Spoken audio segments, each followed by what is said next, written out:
And to the top of the map, we have AGIM YoDa. Fastest intro ever. Yeah, Terran player here down a game against his Zerg opponent. Starting to the bottom of the map. The Zerg player, who's called? Gene Green Wing True. I don't know, I wish he had the ID false. That would have been a more interesting one for me. I mean, we have actually 2 trues in Korea. I wonder what type of true he means. Like true to himself, or like, you know, you could trust him, or if he means like a true value in a program, or it's just not quite clear.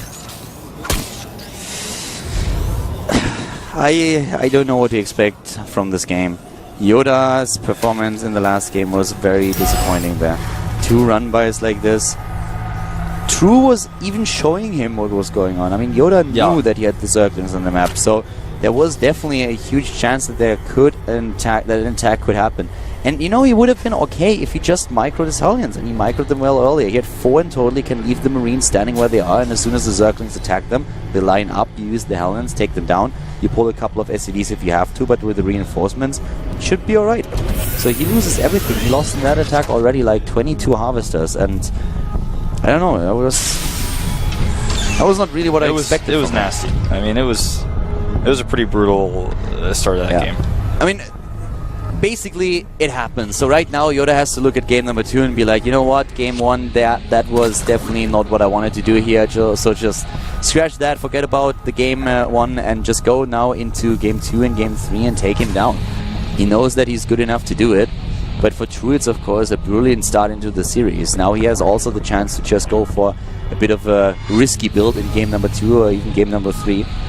Yeah, absolutely. I mean, in a best of 3, you have to mix it up every now and then. So you can play a straight-up game, and then in one of the matches you suddenly just throw some cheese to your opponent, or you go for a very aggressive timing and go for a bit of a hit or miss build. And you can get away with that if you're already in the lead. For now, it's just going to be the same thing that we saw in the last game. We have Reapers for the Scout, we have the expansion coming up behind that, and a True with a couple of Zerglings on... Oh my god, YoDa. Had he lost that, I mean, that was close, though. Playing with fire. Yeah. Factory on the way up, so he's doing a very similar follow-up to what we saw in game 1. This Reaper opening usually follows up this way. You get the Reaper group with the Hellions to try to force a cancel on a 3rd base or delay a 3rd base. Shooting at a hatchery here, not going to get a whole lot done with that. I'd rather see him go for the drone here. Super fast overload speed. Like, that's the fastest overload speed that you could possibly get if you go for a 2nd base. He is not getting a speed for the Zerglings. He's just relying on the Queens and on the creep itself to force that back.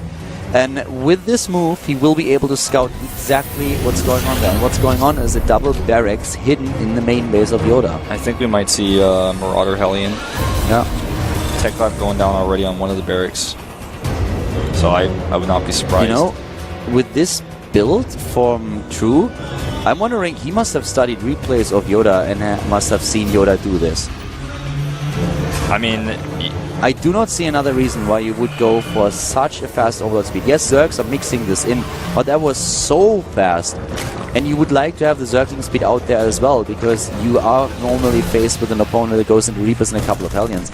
But right now, and then you need the speed. But at this point, he's getting that so fast in the game, and he scouts everything that's going on, and that is definitely for a reason, because it's not a build that he showed in the last game. So he's going to scout the add-ons once more. Sees 1 Tech Lab only, so it's not going to be just pure Marauders coming at him. He's going to have a lot of Marines to deal with as well, but very fast combat shields.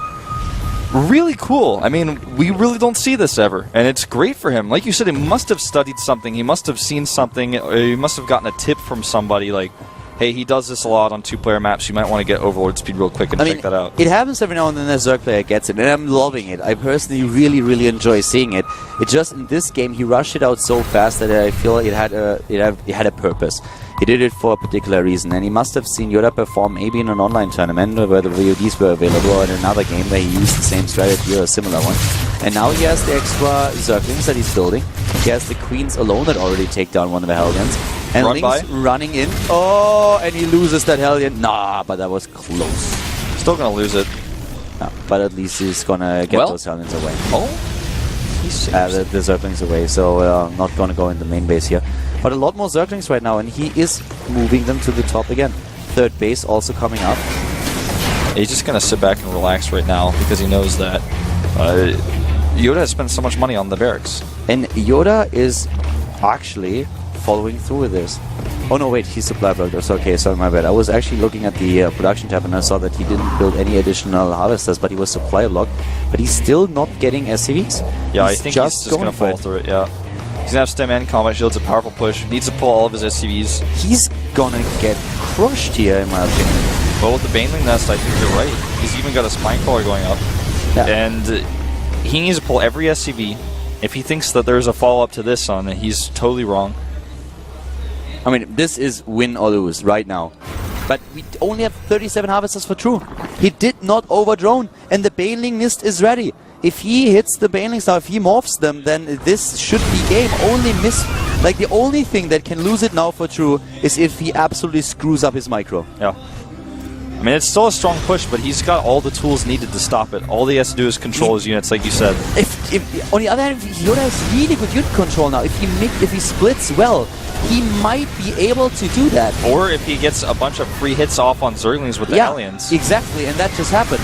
So now it's very... I mean, he could still go through with this. I mean, he's trying, but the supply is getting very even. The Banelings have to go to the front. They have to take down these units. Nice transfuses. The damage. Yes, keeps the transfuses going on that Spine Crawler, keeps it alive.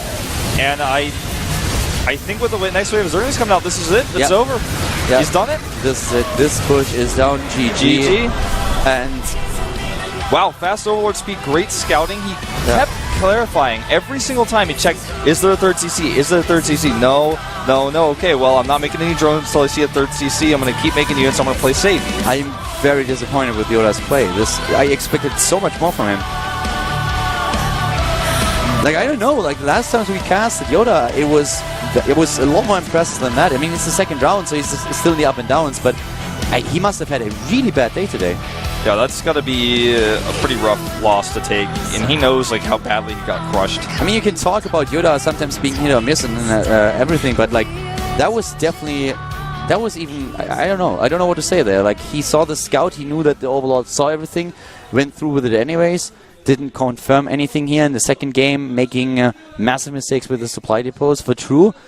I mean, the scouting came through for True. That was definitely what won him the game there.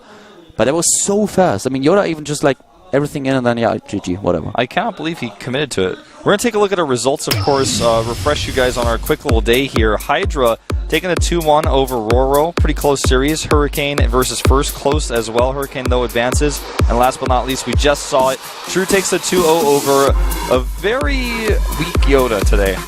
No. Like, YoDa, like, right before he, like, becomes one with the Force and disappears under that blanket in Return of the Jedi, that's basically the type of YoDa we just saw. Our matches coming up, though, next week are going to be epic. Savage versus DRG, Avenge versus SOS, Dream versus Keen, and Fantasy versus Sleep. Do not miss these matches. They're going to be next Wednesday on the 16th. Mirror Wednesday on Wednesday. That's going to be the next day here for the Challenger League. Also keep in mind that in the third round, we will have the match between Coca and Flash. That's also coming up. Yeah. That's going to be on, I believe, Friday. Yeah. All right, guys. So that's already it for today. Only 3 best of 3 since Bomber cannot play due to health reasons, apparently. So that does it for today. And we hope that you enjoyed the show and enjoyed the matches. We had a very quick day today. A couple of really good games. YoDa maybe not what we all expected, but we're going to be back on Wednesday with the Challenger League here in Korea. See you then.